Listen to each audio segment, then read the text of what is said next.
বাড়ির তৈরি কালোজাম মিষ্টি যেমন নরম তুলতুলে, খেতেও ভীষণ মজা। এখানে আমি 4 লিটার গরুর দুধ জাল করে খিরসা করে নিয়েছি।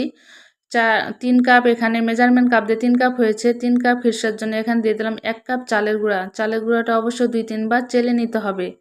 এবার খিরসার সঙ্গে মেখে নিয়ে দিয়ে দিব হাফ চামচ বেকিং পাউডার আর হাফ চামচের একটু কম বেকিং সোডা। এবার খিরসার সঙ্গে ভালোভাবে মেখে নিব। মাখানো হয়ে গেলে এক সাইডে রেখে দিব। এবার শিরার জন্য দিয়ে দিলাম 5 কাপ চিনি আর 5 কাপ পানি, আর দিয়ে দিলাম কয়েকটা এলাচ। যখন শিরাটা আমার হয়ে যাবে তখন এটাকে এক সাইডে রেখে দিব। এবার ছোট ছোট বল আকারে মিষ্টির শেপ দিয়ে নিব এগুলো।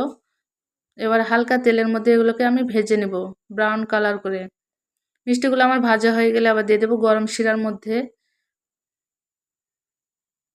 এই তো আরেকটা স্টেপ ভেজে নিলাম। এগুলো আমি একটু লম্বা শেপ দিয়ে নিয়েছি।